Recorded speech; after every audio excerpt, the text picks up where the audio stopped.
The most dangerous man in Seoul could command an army with a whisper, but he was powerless against the dying screams of his own son.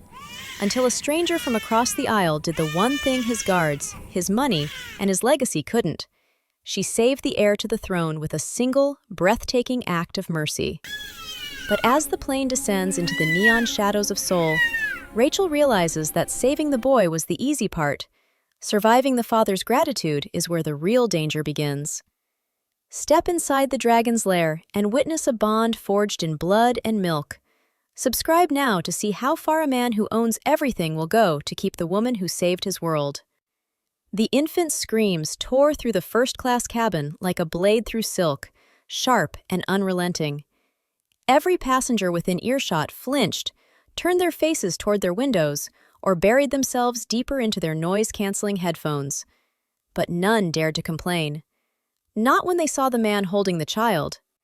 Kang Tae-jun sat motionless in his seat, his spine rigid as steel, his jaw clenched so tight the muscle jumped beneath his skin. The charcoal suit that normally made him look like death personified now seemed to suffocate him, the crisp lines suddenly wrong against the trembling of his hands.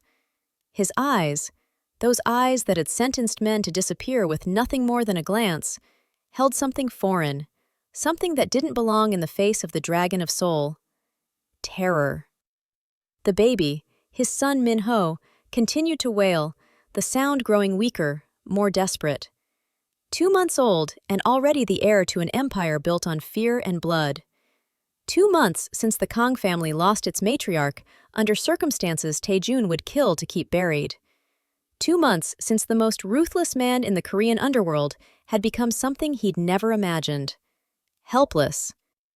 Sajang-nim. One of his bodyguards, the one with the scar bisecting his left eyebrow, leaned in carefully, his voice barely above a whisper. "We can divert to Anchorage. Have a medical team waiting."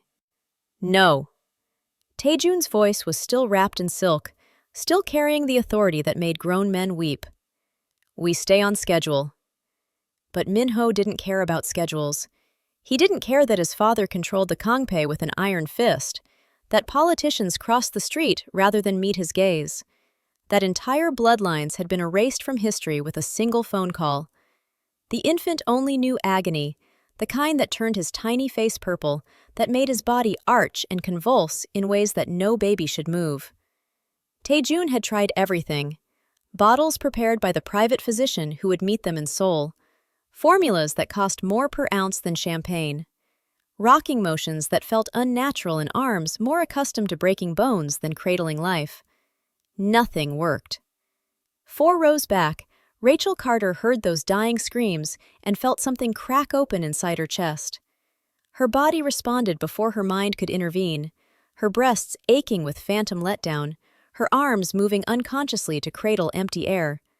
She closed her eyes hard, swallowing against the wave of grief that still ambushed her in moments like these. 3 years. It had been 3 years since she'd held her own baby. 3 years since the car accident that stole her daughter and her ability to ever carry another child.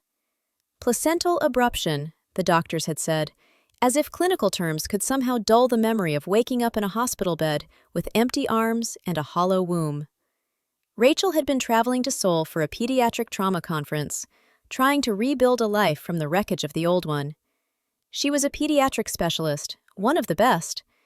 After losing Amara, she'd thrown herself into saving other people's children with an intensity that bordered on obsession. If she couldn't be a mother, she could at least be a guardian angel. The crying changed pitch, became something wet and choked. Rachel's head snapped up, her professional instincts overriding her personal anguish. She knew that sound. That wasn't hunger or discomfort. That was obstruction. That was a baby drowning in his own body. "Excuse me!" Her voice cut through the cabin as she unbuckled her seatbelt. The flight attendant approaching Tae-jun's suite froze, looking back at Rachel with wide eyes. "Miss, I really don't think—" "That baby is dying." Rachel was already moving down the aisle, her carry-on medical bag clutched in one hand. "I'm a pediatric specialist. Either you let me through, or you explain to that man why you stopped me." The attendant's gaze flickered to Tae-jun's section, where the bodyguards stood like stone sentinels, their hands resting on concealed weapons. She stepped aside. Rachel's heart hammered against her ribs with each step. This was insane. She was about to walk into the personal space of a man who radiated danger like heat from a furnace. But she couldn't hear a dying child and do nothing. She'd made that promise over Amara's grave. Never again would she stand by while a life could be saved. Then she saw him. Kang Tae-jun sat like a king in exile, even in desperation. Black hair swept back from a face that could have been carved from marble by a vengeful god. Sharp cheekbones, a jaw that could cut glass, and eyes so dark they seemed to swallow light whole. Tattoos crept up from his collar, serpentine patterns that marked him as Kangpei royalty. His hands, beautiful and terrible, cradled the gasping infant with a gentleness that seemed impossible for a man who'd built an empire on violence. The baby's lips were turning blue. "I can help." Rachel's voice was steady, authoritative, brooking no argument. "I'm a pediatric specialist. Your son has an obstruction. If we don't clear it in the next 2 minutes, he'll suffocate." Tae-jun's head snapped up, those predator eyes locking onto her with an intensity that would have made most people step back. But Rachel had stared down death before. She held his gaze. "Let her through." His voice was barely a whisper, but the bodyguards parted like the Red Sea. Rachel dropped to her knees beside him, already unzipping her medical bag.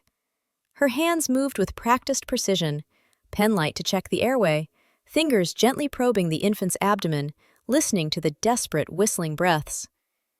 "Pyloric stenosis," she murmured. "The muscle at the bottom of his stomach is blocking food from passing through. He's been vomiting?" Tae-jun nodded, his face ashen. "Constantly. They said it was normal." "It's not." Rachel was already pulling out a specialized pediatric gastric tube from her emergency kit. "I need to decompress his stomach before the pressure causes a rupture.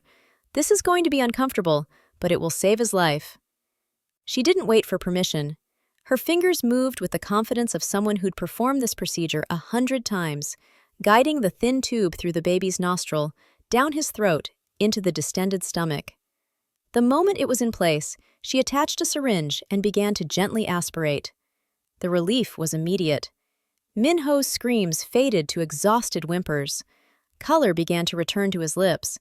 The cabin seemed to exhale collectively.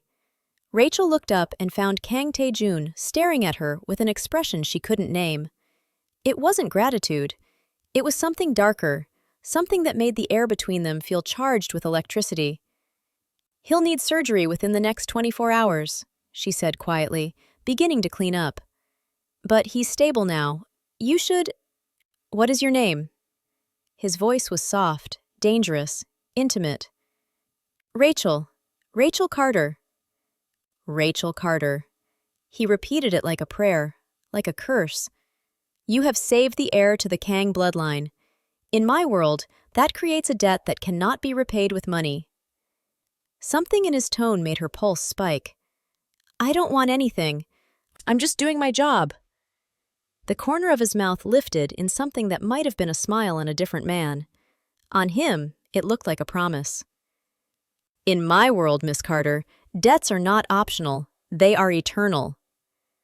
As the plane began its descent into Seoul, Rachel looked down at the now sleeping infant in Tae-jun's arms, then back up at the man whose eyes held the weight of empires and blood oaths. She'd come to Korea to save children. She had no idea she'd just sealed her fate with the most dangerous man in Asia. Incheon International Airport moved around Rachel like a river of bodies and fluorescent light. She'd managed to slip away during the chaos of deplaning, while Tae-jun's entourage surrounded him and the baby in a wall of expensive suits and concealed weapons. She'd done her job. Now she needed to disappear into the anonymous crowd and forget those dark eyes that had watched her like she was something precious and dangerous all at once. The customs line snaked forward with agonizing slowness.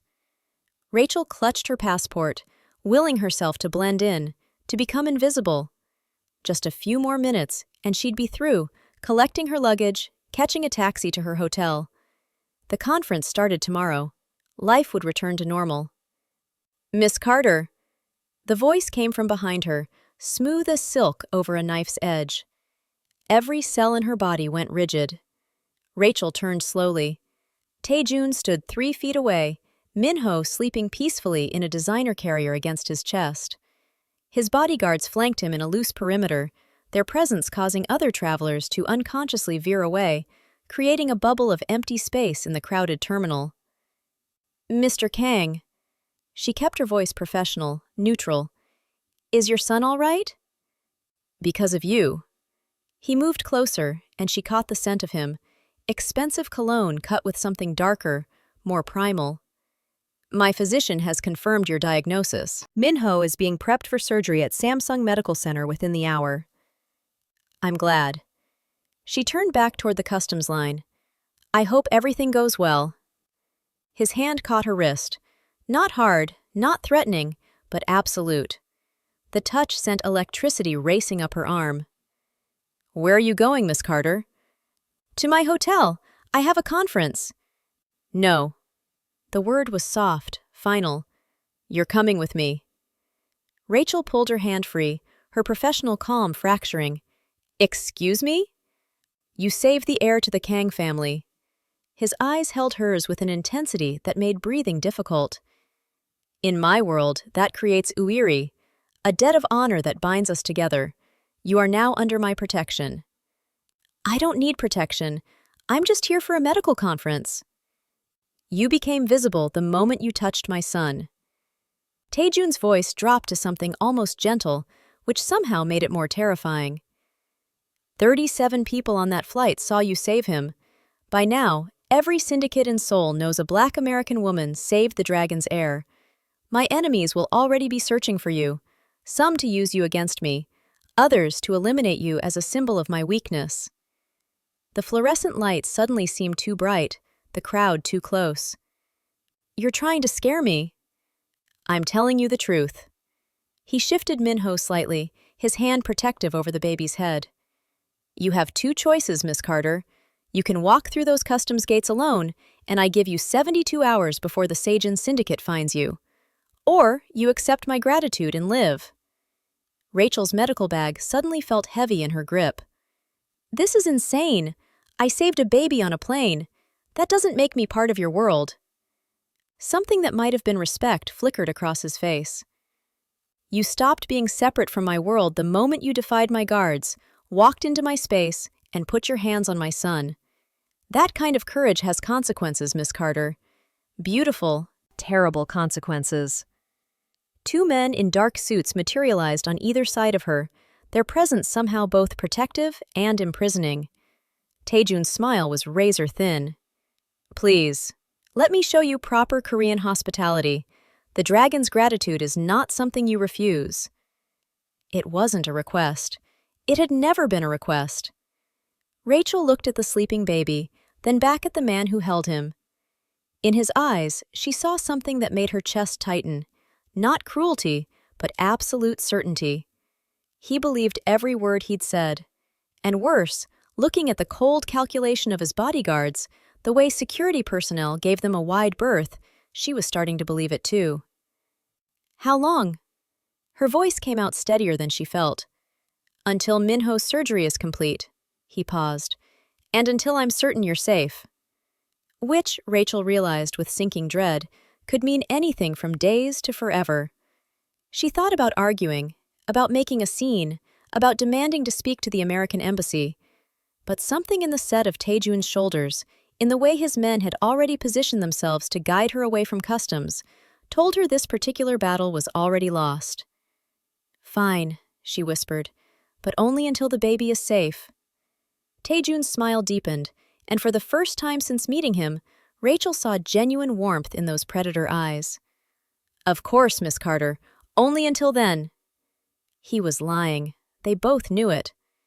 As she was shepherded toward a private exit, away from the normal flow of travelers and into the shadows of diplomatic immunity and criminal privilege, Rachel sent one last look at the ordinary world she was leaving behind. The dragon had claimed his prize, and she'd walked into his jaws willingly, one act of mercy at a time. The Mercedes sliced through Seoul's midnight streets like a shadow through water. Rachel pressed her forehead against the tinted window, watching the city blur past in streaks of neon and darkness. Taejun sat beside her in silence, Minho finally peaceful against his chest, while two bodyguards occupied the seats ahead like silent sentinels. They'd bypassed customs entirely through some private corridor Rachel hadn't known existed. No stamps, no questions, just the smooth machinery of power and money erasing her arrival from official record. The car climbed into the Gangnam Hills, leaving the crowded streets behind for tree-lined roads and walls that hid estates from curious eyes. When they finally stopped, Rachel found herself staring at gates that belonged in a fortress, not a home. 15 feet of reinforced steel decorated with iron dragons that seemed to writhe in the security lights. The gates opened soundlessly. "Welcome to my home, Miss Carter." Taejun's voice pulled her from her thoughts. Home. The word felt obscene for what rose before her. The estate sprawled across the hillside like a sleeping beast, all sharp angles and dark glass, ultra-modern architecture that managed to feel both beautiful and threatening. Lights glowed from within like eyes watching her approach. Inside, the air smelled of leather and something floral Rachel couldn't name. The entry hall stretched up 3 stories, dominated by a massive chandelier that looked like falling ice. Everything was immaculate. The marble floors polished to mirror shine, the artwork on the walls worth more than most people earned in a lifetime, the silence so complete it felt deliberate. A woman in a crisp uniform appeared from a side corridor, bowing deeply. "Sajangnim, the surgical team is ready." "Take him." Taejun transferred Minho with surprising gentleness. "I want Dr. Kim's full report within the hour." The woman disappeared with the baby, leaving Rachel alone with Taejun in the cavernous space.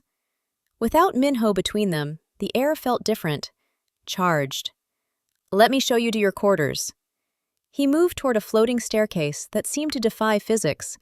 Rachel didn't move. "My quarters? I thought I was here until the surgery." "The surgery will take 3 hours. Recovery, another 2 days minimum."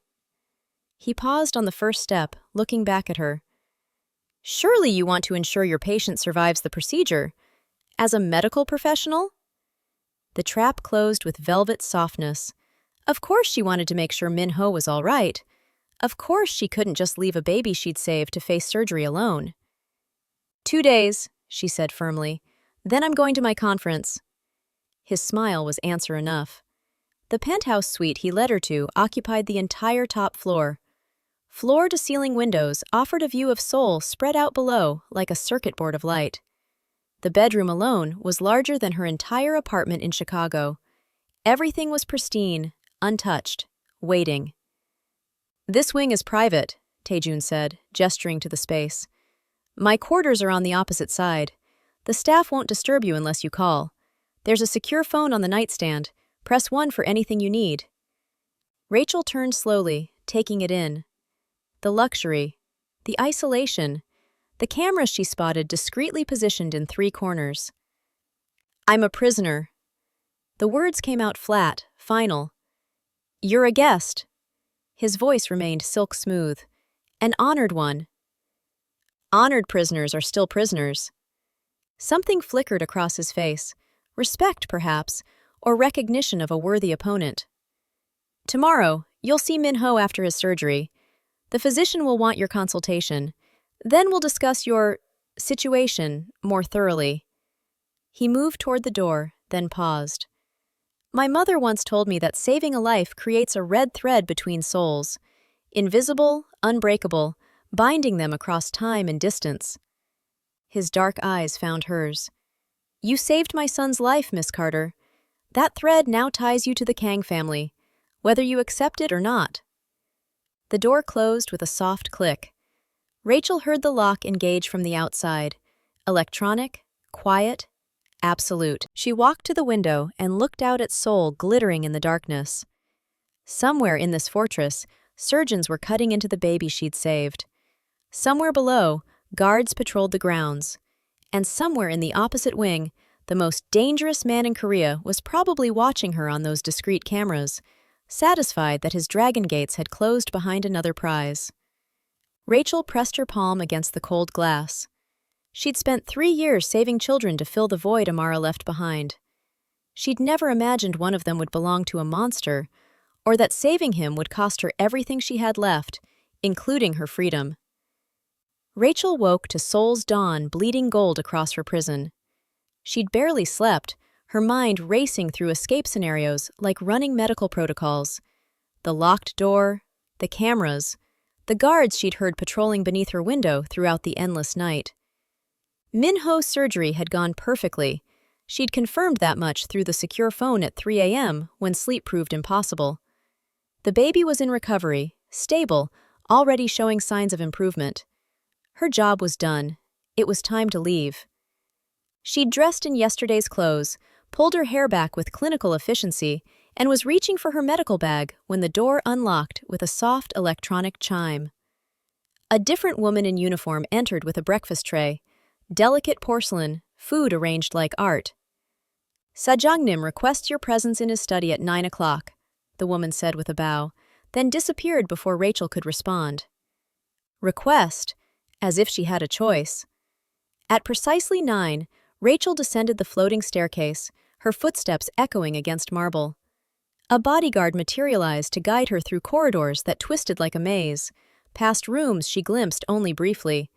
A library with books climbing to the ceiling, a gym that looked like it belonged in a luxury hotel, something that might have been an armory behind a reinforced steel door. Taejun's study overlooked the city through windows that stretched from floor to ceiling. He stood silhouetted against the light, still as a statue, looking down at his kingdom of neon and concrete. "Minho is awake," he said without turning, asking for his bottle. "The surgical team says you saved him from perforation by perhaps 20 minutes. "I'm glad he's all right." Rachel stayed near the door, keeping distance between them. "Which means I can leave now. My conference—" "Sit down, Miss Carter." "I'd rather stand." He turned then, and the morning light revealed the exhaustion carved into his face, the shadows beneath his eyes, the tightness around his mouth. He looked like a man who'd spent the night watching his son breathe, terrified each breath might be the last. For a moment, Rachel saw past the dragon of soul to the father beneath. Then he pressed a button on his desk, and a screen descended from the ceiling. "This was taken 6 hours ago." His voice was flat, clinical. "Sajin Syndicate surveillance footage. Outside your hotel, the one you were supposed to check into yesterday." The screen flickered to life. Rachel watched herself walk through a hotel lobby that she'd never actually entered, except the woman on screen wasn't her. Similar height, similar build, wearing clothes almost identical to what Rachel had worn on the plane. 2 men followed the decoy into an elevator. The footage cut. When it resumed, the woman's body was being removed in a black bag. Rachel's legs went liquid. She grabbed the edge of a leather chair to steady herself. "They used facial recognition from airport security," Taejun continued, his tone still that terrible, neutral calm. "Found your conference registration, your hotel booking. They were waiting for you before we'd even cleared customs." He paused. "The woman they killed was a prostitute. They dressed her to match you, used her to test response times, security protocols. She was practice, Miss Carter. Reconnaissance for the real thing." The room tilted. Rachel forced air into her lungs, forced herself to process what she was seeing. "Who?" "The Sajin Syndicate. My primary rivals for control of the southern ports." He pressed another button and the woman's face appeared. Young, maybe 25, her eyes vacant in death. "Her name was Ji Woo. She had a daughter. The Sajin will pay the child's way through university as compensation for her mother's sacrifice. That's how they operate. Efficient, ruthless, transactional." "This is insane!" Rachel's voice cracked. "I saved a baby. That's all I did." "You saved my baby." Taejun moved closer, and she saw something dangerous flickering in those dark eyes. "You became a symbol the moment your hands touched him. Evidence that the dragon can be challenged. That I needed help. That I'm vulnerable." His jaw tightened. "In my world, symbols are targets. And you, Miss Carter, just became the most valuable target in Seoul." Rachel looked back at the screen. at the dead woman who'd worn her face for the last hour of her life. "So what happens now?" The question came out as a whisper. Taejun's smile was razor-thin, promising nothing good. "Now you stop trying to leave, because out there," he gestured toward the windows, toward the city sprawling below, "you're already dead. In here, under my protection, you have a chance to survive long enough to see what that red thread binding us actually means." The screen went dark, but Ji-woo's vacant eyes stayed burned into Rachel's vision. She'd come to Korea to save children. Instead, she'd just learned that mercy had a price tag written in blood, and the dragon had no intention of letting her forget it. 3 days passed in the fortress like water through cupped hands, present but intangible. Rachel spent her mornings in the medical suite with Min-ho, monitoring his recovery with the precision that had made her one of Chicago's most respected pediatric specialists. The baby was thriving, his incision healing beautifully, his appetite returning with fierce determination. It was the afternoons that undid her. She'd find Taejun standing in the nursery doorway, watching his son with the expression of a man observing a beautiful, incomprehensible puzzle. He never came closer, never reached into the crib, just stood there like a sentinel guarding something he didn't know how to touch. On the 4th day, Rachel's patience fractured. "He needs you," she said, without looking up from where she was changing Min-ho's diaper. The baby cooed, his tiny fist wrapping around her finger with startling strength. Taejun remained motionless in the doorway. "He has everything he needs, the best physicians, the finest. He needs his father." Rachel lifted Min-ho, settling him against her shoulder with practiced ease. "Not guards, not staff, you!" Something flickered across Taejun's face. Pain, perhaps, or fear wearing a different mask. "I don't know how." The admission hung in the air between them, raw and unexpected. The Dragon of Soul, the man who commanded empires, confessing helplessness to a woman he'd essentially kidnapped. Rachel crossed the room until she stood before him, Min-ho nestled against her chest. "Then learn!" She extended the baby toward him. Taejun's hands rose automatically, then froze halfway, as if approaching something sacred or explosive. "Support his head," Rachel instructed softly, one hand under his neck, the other supporting his bottom. "He's not made of glass, but he needs to feel secure." Taejun took his son with the careful precision of a man disarming a bomb. Min-ho squirmed, tiny face scrunching in preparation for a wail. "Rock him, gently, like this." Rachel placed her hands over Taejun's, guiding the motion. "He recognizes your voice. Talk to him." "What do I say?" The question was barely audible. "Anything. Tell him about your day. Sing him a song your mother sang to you. He doesn't understand the words. He understands the sound of you caring." Taejun stared down at his son, and Rachel watched something crack in that marble facade. He began speaking in Korean, his voice dropping to a register she'd never heard, soft, almost musical. The words flowed like poetry, and though Rachel couldn't understand them, she recognized the melody of a lullaby. Min-ho's fussing quieted. His eyes, so dark, so like his father's, fixed on Taejun's face with that intense, soul-deep focus only infants possess. "What are you singing?" Rachel asked. "Something my mother sang when I was afraid." His thumb traced Min-ho's cheek with devastating gentleness. About a tiger who protected the mountain, who was fierce with enemies, but gentle with his cubs. "It's beautiful." She died singing it. The words were matter of fact, but Rachel heard the wound beneath. "Breast cancer. I was 7. After that, there were only tutors and bodyguards. My father believed emotion made men weak." Rachel thought of her own mother, of the warmth that had filled her childhood before Amara, before everything shattered. "Emotion doesn't make you weak. It makes you human." Taejun looked up from his son, and for the first time since they'd met, Rachel saw him without the armor. Just a man holding his baby, terrified of failing the only pure thing left in his blood-soaked world. "My father raised me to inherit an empire," he said quietly. No one taught me how to be a father. Then we'll figure it out together. The words escaped before Rachel could stop them, before she could remember that she was supposed to be his prisoner, not his ally.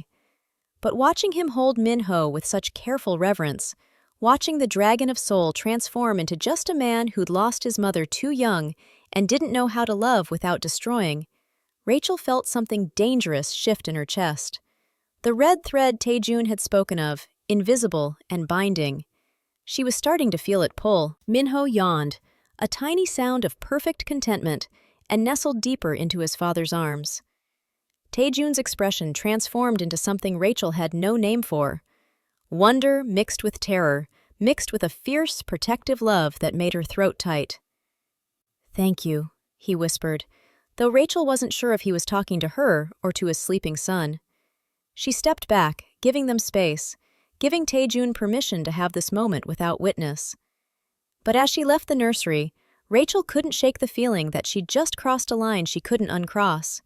She'd stopped seeing the monster, and that, in the dragon's lair, might be the most dangerous thing of all. The war council arrived on the 7th day, and Rachel knew immediately that something had shifted. She felt it in the way the guards moved, tighter formations, hands closer to concealed weapons. In the way staff disappeared from hallways as black sedans rolled through the dragon gates like a funeral procession. Tae-jun had been different all morning.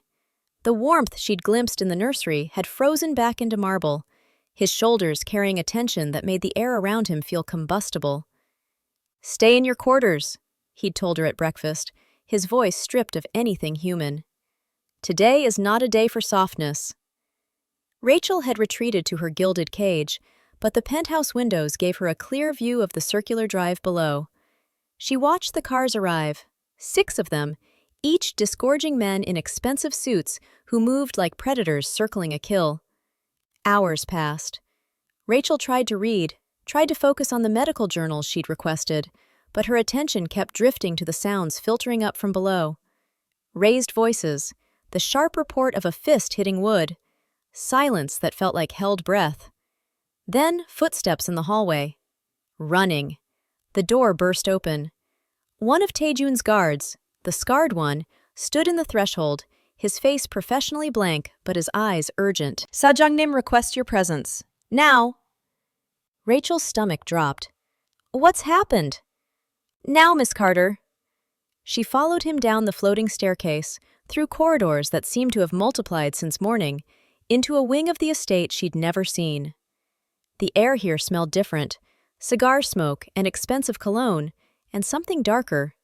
Fear, perhaps, or the metallic tang of violence held in check.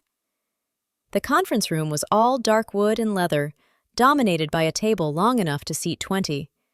15 men occupied it now, their faces ranging from carefully neutral to openly hostile. At the head sat Tae-jun, every inch the dragon, his hands folded on the table with deceptive calm. At the opposite end, a man Rachel didn't recognize lounged with calculated disrespect. Late 50s, silver threading through his hair, a scar running from his left eye to his jaw like a signature of violence survived. "Ah!" The stranger's smile was all teeth. "The American angel, come to save us all." Tae-jun's jaw tightened almost imperceptibly. "Park Jae-sung, show respect." "Respect?" Park laughed, the sound sharp as breaking glass. "You want me to respect the woman who exposed your weakness to the entire underground? The dragon of soul, so helpless with his own spawn that a foreign woman had to step in and save him mid-flight." He leaned forward, his eyes finding Rachel's with predatory focus. "Tell me, sweetheart, did he beg? Did the great Kang Tae-jun actually beg you to help his crying baby?" The room went still. Rachel felt 15 sets of eyes on her, measuring, calculating, waiting to see if she'd become ammunition in whatever war was brewing. "I did what any medical professional would do," Rachel said, keeping her voice steady. "A child was dying. I saved him." "A child?"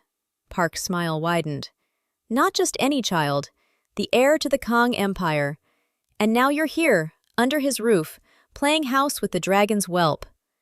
He turned his attention back to Taejun. The Sajin aren't the only ones who see opportunity, old friend. Half the syndicates in Seoul are asking the same question. If a random woman on a plane can make you vulnerable, what else can? Careful, Park. Taejun's voice dropped to something sub-zero. You're standing in my house. For now. Park rose, buttoning his jacket with deliberate slowness.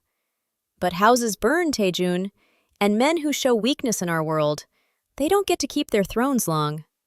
His gaze slid back to Rachel, lingering with calculated menace. Or their new toys. He moved toward the door, his men rising to follow. As he passed Rachel, he paused, close enough that she could smell the whiskey on his breath. Enjoy the fortress, Miss Carter. Dragons might hoard treasure, but they're remarkably bad at protecting it when the wolves come calling. The door closed behind him with a soft click that sounded like a gunshot in the silence. Taejun stood slowly, his movements controlled, but his eyes blazing with something feral. The other men at the table shifted, sensing the violence coiling beneath his skin. Everyone out. His voice was barely above a whisper. Except her. The room emptied in seconds, leaving Rachel alone with the dragon as he circled the table toward her, each step measured, deliberate. I'm sorry you had to see that, he said quietly. But now you understand. It's not just the Sajin anymore. Park's declaration just turned you from a symbol into a rallying point. Every syndicate that wants my territory will come for you first, to prove I can't protect what's mine. I'm not yours to protect, Rachel whispered, but the protest sounded hollow even to her own ears. Taejun stopped inches away, and Rachel saw the storm behind his eyes, fury and fear, and something else that made her pulse spike. You became mine the moment you touched my son, he said softly, and now the entire underworld knows it. The war isn't coming, Miss Carter. His hand rose, fingertips ghosting across her cheek with devastating gentleness. It's already here. The estate fell silent after midnight, the kind of quiet that felt earned after days of tension. Rachel found herself unable to sleep, haunted by Park's words and the way Taejun's hand had trembled against her cheek before he'd pulled away and disappeared into his war room for hours of encrypted calls and strategic planning. She discovered him on the rooftop terrace, a space she hadn't known existed until she'd followed the sound of ice clinking against crystal. He stood at the glass barrier overlooking Seoul, a tumbler of whiskey catching the city lights like amber fire. You should be sleeping, he said without turning. So should you. Rachel moved to stand beside him, wrapping her cardigan tighter against the October chill. How long has it been since you slept through the night? His laugh was bitter. 2 months, since Minho was born. They stood in silence, watching Seoul breathe below them, a living organism of light and shadow, beautiful and brutal in equal measure.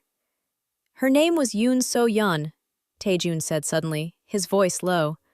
Minho's mother. We married young, an arrangement between families, the old way. I didn't love her, she didn't love me, but we had an understanding. Rachel waited, sensing the words had been locked away too long. She gave me a son, and in return, I gave her freedom, or so I thought. His knuckles whitened around the glass. 3 weeks after Minho was born, I found her in bed with one of my captains, a man I'd trusted with my life. He took a long drink. The betrayal wasn't the affair. It was that she'd been feeding him intelligence for months. Names, roots, weaknesses. She'd sold out her own son's future for a chance to escape me. What did you do? The question emerged as barely a whisper. What I had to. His eyes remained fixed on the horizon. My captain is at the bottom of the Han River. So-yeon. I gave her a choice, disappear and never contact Minho, or stay and face the council's judgment. He paused. She chose disappearance, left in the middle of the night without even looking at our son, as if he'd never existed. Rachel's chest tightened. She thought of Amara, of how she'd give anything for one more moment, one more breath, one more chance to hold her daughter. And this woman had walked away from a living child like he was nothing. Minho deserves better than that, she said quietly. He deserves better than me. Taejun finally turned to face her, and in the darkness, she saw the rawness he usually kept hidden. I'm a monster, Rachel. I've killed men, destroyed families, built my empire on blood and fear. What kind of father can I be to him? The kind who holds him while he sleeps, who learns lullabies because they comfort him, who's terrified of failing him. Rachel stepped closer. You're not a monster. Monsters don't worry about being monsters. His hand rose, fingertips hovering near her face, like he wanted to touch her but didn't trust himself. And what are you, Rachel Carter? An angel who fell into my world by accident? Or something else? I'm just a woman who lost everything and doesn't know how to stop saving things. The confession spilled out before she could stop it. My daughter's name was Amara. She was perfect. 10 tiny fingers, 10 tiny toes, a smile that could light up the darkest room. I had her for 6 months. Then one morning, I went to wake her and she was just gone. SIDS, they called it. Sudden Infant Death Syndrome. A fancy name for, we don't know why your baby died. Taejun's hand found hers, his grip warm and solid and surprisingly gentle. I couldn't have more children after that. The accident that killed my husband damaged me in ways that can't be fixed. Rachel's voice cracked. So, I dedicated my life to saving other people's babies. If I couldn't be a mother, at least I could be a guardian. At least I could make sure no other parent felt what I felt that morning. And then you saved mine. His thumb traced circles on the back of her hand. And I trapped you here, made you relive the very thing you'd been running from. No. Rachel looked up at him, surprised by her own certainty. You gave me Minho, a chance to be what I thought I'd lost forever. I know I'm your prisoner. I know this is dangerous and wrong and completely insane, but when I hold him, her voice broke. When I hold him, I feel human again. Like maybe all the broken pieces inside me can fit back together into something whole. They stood there on the rooftop, 2 shattered people holding each other's wreckage, while Seoul sparkled below like a promise or a threat, impossible to tell which. I can't let you go, Taejun whispered. Not because you're leverage or a symbol, because you're the only person who's ever looked at me and seen something worth saving. Rachel's free hand rose to his face, tracing the sharp line of his jaw. Then don't let me go. Not yet. His forehead pressed against hers, and in that moment, suspended between breath and heartbeat, Rachel realized the red thread binding them had pulled taut. She was falling for the dragon, and he was falling right back. The war outside could wait until morning. Tonight, they were just 2 broken people learning how to be whole. The dress arrived at noon, midnight blue silk that moved like water, cut to reveal just enough to be dangerous. A note in Taejun's precise handwriting. Tonight, you meet the society. Trust no one but me. Rachel stared at her reflection in the mirror, barely recognizing the woman who stared back. Her locks were swept up in an elegant arrangement, diamond earrings, on loan from Taejun's collection, catching light like captured stars. She looked like she belonged in this world of blood and silk. The lie was almost convincing. The Shilla Hotel ballroom glittered with enough wealth to fund a small country. Crystal chandeliers the size of cars cast prismatic light across faces Rachel had only seen in intelligence briefings. Crime bosses, corrupt politicians, business magnates whose fortunes were built on carefully concealed corpses. The society, Taejun called them, the real rulers of Seoul. Taejun appeared at her side like a shadow materialized into flesh, devastating in a black tuxedo that made him look like a weapon dressed for ceremony. His hand found the small of her back, possessive and protective in equal measure. Stay close, he murmured. Smile. Let them see you're under my protection. They moved through the room like dancers in a choreographed nightmare. Taejun introduced her to faces that smiled with mouths but not eyes, to men who assessed her like livestock, to women who looked at her with something between pity and envy. Miss Rachel Carter, Taejun's voice carried across the sudden hush as they reached the center of the ballroom. Official guardian and protector to Kang Min-ho, heir to the Kong family. She has saved my son's life and earned my eternal gratitude. Any threat to her is a threat to my bloodline. Any harm done to her will be answered with the full weight of the Kongpei." The declaration hung in the air like a thrown gauntlet. Rachel felt 100 pairs of eyes cataloging her, memorizing her, calculating her worth as asset or target. Then she saw him. Park Jae-sung, champagne flute in hand, watching from across the room with a smile that promised violence. "Tae-jun," Rachel started, but the lights died before she could finish. The ballroom plunged into darkness. Screams erupted. Glass shattered. In the chaos, Rachel felt Tae-jun's arm wrap around her waist, pulling her against his body with bruising force. "Don't move," he hissed in her ear. Muzzle flash lit the darkness like lightning. Once, twice, 3 times. The crack of gunfire sharp enough to make her ears ring. Someone was screaming. Someone was dying. Rachel couldn't tell which sounds belonged to whom. Then light. Emergency floods clicking on to reveal pandemonium. Bodies on the floor, some moving, some not. Security guards rushing in too late. And Park Jae-sung, standing near the exit with blood on his sleeve and murder in his eyes, looking directly at Rachel before disappearing into the chaos. "Move! Now!" Tae-jun dragged her toward a service entrance, his other hand producing a gun from somewhere beneath his jacket. 2 of his guards materialized, forming a protective wedge as they plunged into the hotel's service corridors.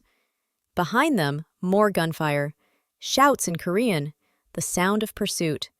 They burst into a kitchen, stainless steel and startled staff who scattered like birds. Through another door, down a concrete stairwell, Tae-jun's hand never leaving hers as they descended into the hotel's underground parking. A black SUV waited, engine running. They dove inside, the door barely closed before the vehicle screamed out of the garage and onto the street. Rachel's heart hammered against her ribs. Her hands shook. The diamond earrings suddenly felt heavy as anchors. "What just happened?" Her voice came out thin, breathless.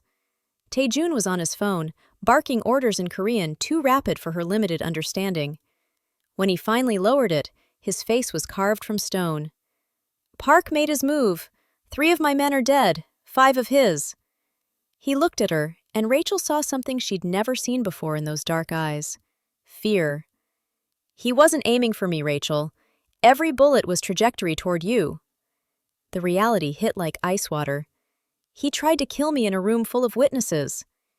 He tried to prove I can't protect you." Tae-jun's jaw clenched. "Which means the fortress isn't safe anymore. If Park is willing to attack at the society gala, nowhere in Seoul is beyond his reach." "Then where do we go?" His hand found hers in the darkness of the speeding vehicle, his grip almost painful in its intensity. "Somewhere even the dragon's enemies fear to follow." His voice dropped to something between a promise and a prayer. "My family's ancestral compound, in the mountains, where my father took my mother when the last war came." Rachel looked at their joined hands, at the blood, whose she didn't know, smeared across her midnight blue silk. She'd been introduced to the society as Minho's protector. She'd left as proof that in the world of monsters, even the dragon's mercy had limits. And somewhere in Seoul's neon-soaked night, Park Jae-sung was already planning his next move. The war had found them. Now they had to survive it. They made it 40 kilometers before Tae-jun's white shirt bloomed red. Rachel saw it first, the spreading stain beneath his tuxedo jacket, dark and wet in the passing streetlights. He'd been so still, so controlled, barking orders into his phone while the SUV devoured highway like it was starving. She'd thought it was shock, adrenaline, the same thing keeping her own hands steady. Then he swayed. "Pull over!" Rachel commanded the driver. "Now!" "We keep moving," Tae-jun said through gritted teeth. "Park's men are behind us, or they're not, but you're bleeding out, and if you die in the next 10 minutes, none of this matters." Her voice carried the authority that made trauma surgeons listen in emergency rooms. "Pull over!" The driver's eyes found hers in the rearview mirror, saw something there that made him obey. The SUV veered onto a mountain road, winding through darkness until a traditional hanok appeared. Old wood and curved roof tiles, abandoned or deliberately maintained as a safe house, Rachel couldn't tell which. They half-carried Taejun inside. Rachel's medical training took over like muscle memory, pushing fear into a box she'd open later. His guards cleared a low table, and she laid him on it with clinical efficiency. "Everyone out," she said.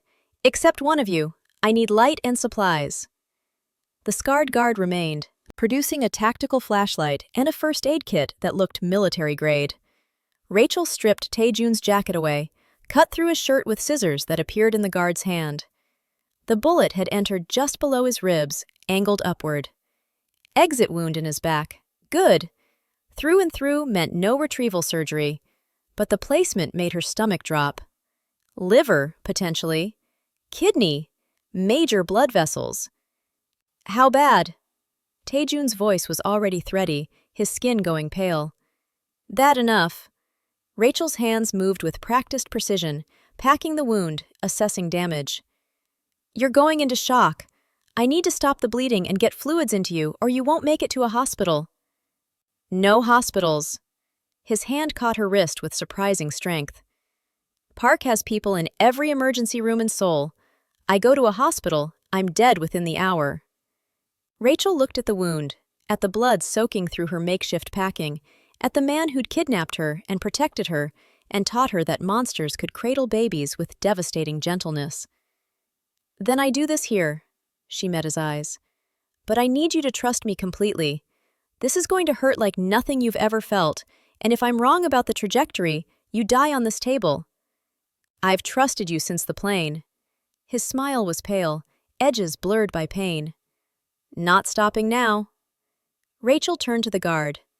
"I need vodka, strongest you have, clean towels, needle and thread from the kit, and pray that wound didn't nick his hepatic artery."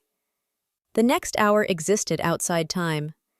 Rachel worked by flashlight, her hands steady as they explored the wound channel, her mind cataloging damage with clinical detachment, while her heart screamed that she couldn't lose him. Not now, not like this.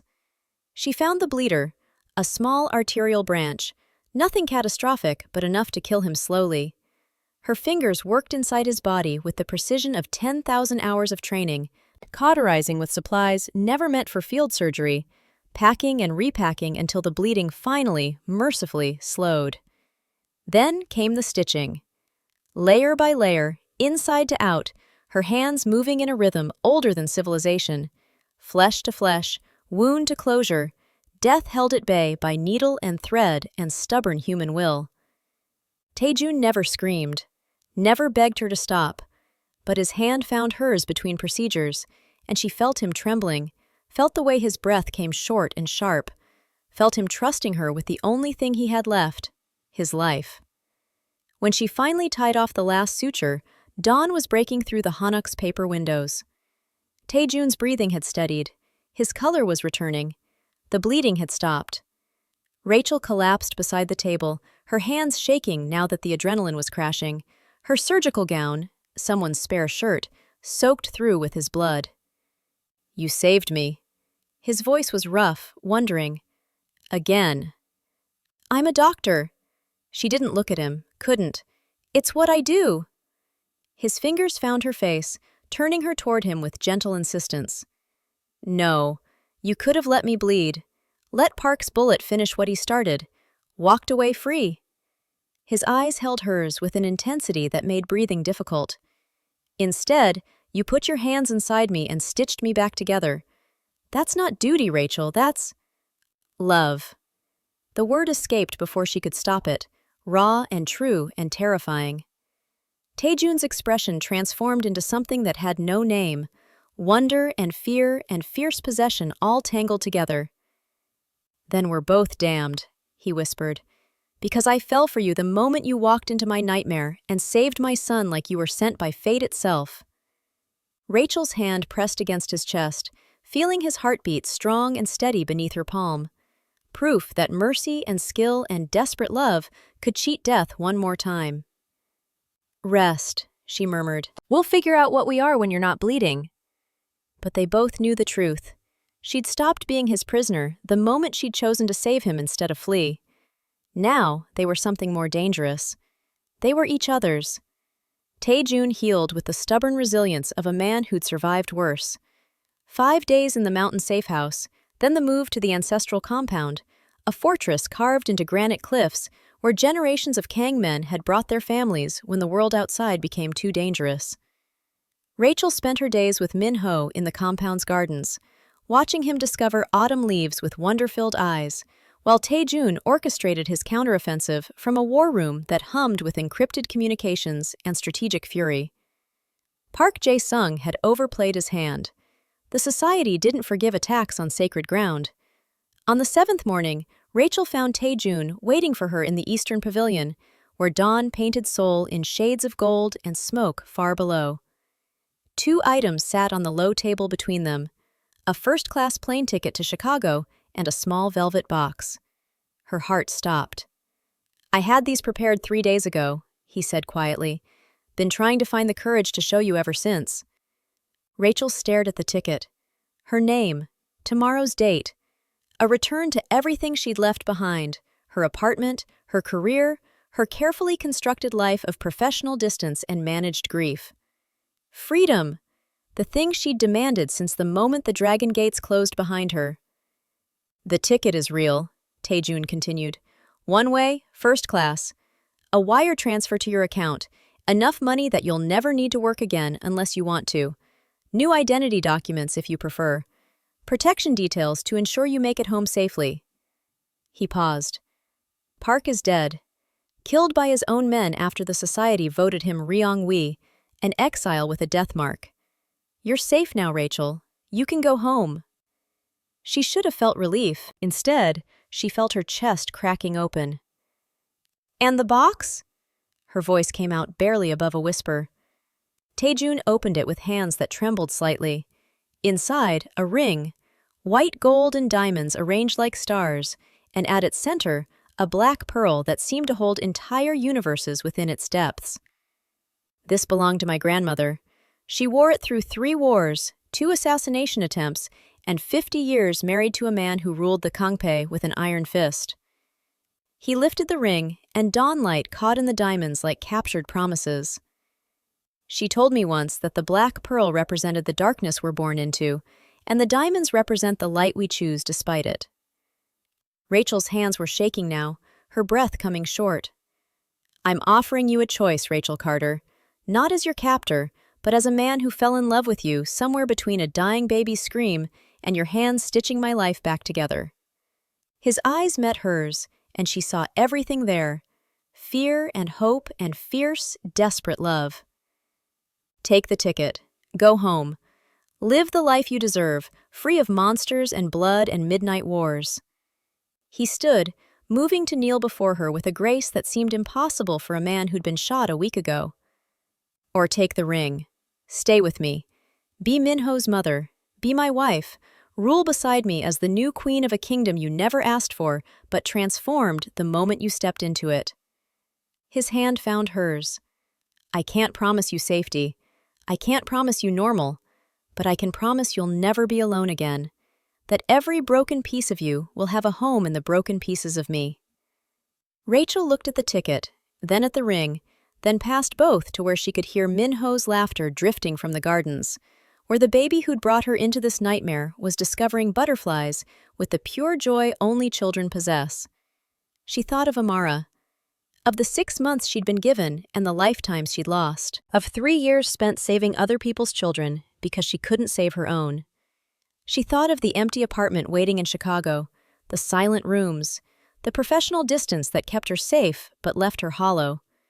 Then she thought of Tae-jun holding Min-ho in the nursery, singing lullabies his mother had taught him, of his hands trembling as she'd guided him through fatherhood, of the way he'd looked at her across the rooftop terrace and seen not a prisoner but a kindred spirit, another soul shattered by loss and trying desperately to piece itself back together. She thought of Min-ho's face lighting up when she entered a room, of tiny hands reaching for her with absolute trust, of the feeling that bloomed in her chest every time she held him, like maybe her broken body hadn't stolen her ability to be a mother after all. Maybe love was bigger than biology. Rachel picked up the ring. Taejun's breath caught, hope and disbelief warring across his face. "I choose this," she said, her voice steady now, certain. "I choose the darkness with diamonds in it. I choose the baby who brought me here and the man who taught me that monsters can learn to love. I choose the family I never thought I'd have." She slipped the ring onto her own finger, a perfect fit, as if it had been waiting for her all along. "I choose you, Kang Taejun. All of you. The dragon and the father and the man who trusts me with his broken pieces." He pulled her into his arms with a sound that might have been laughter or sob or prayer, maybe all three. His forehead pressed against hers, and Rachel felt the tremble in his shoulders, the way his breath hitched like he'd been holding it for days. "You're mine now," he whispered against her lips. "Officially, eternally." "And you're mine," she whispered back, "for better or worse, in blood and loyalty." Their kiss tasted like dawn and promises, and the peculiar sweetness of two people who'd found each other in the wreckage of their separate hells and decided to build heaven from the ruins. Below them, Minho's laughter rang out like bells. Above them, Seoul stretched toward morning, a kingdom that would soon have a new queen, born not of this world but claimed by it nonetheless. And on the table between them, the plane ticket to Chicago sat abandoned. Rachel Carter had come to Korea to save a child. She stayed because she'd found salvation instead. The dragon had his queen, and the queen had finally found her way home.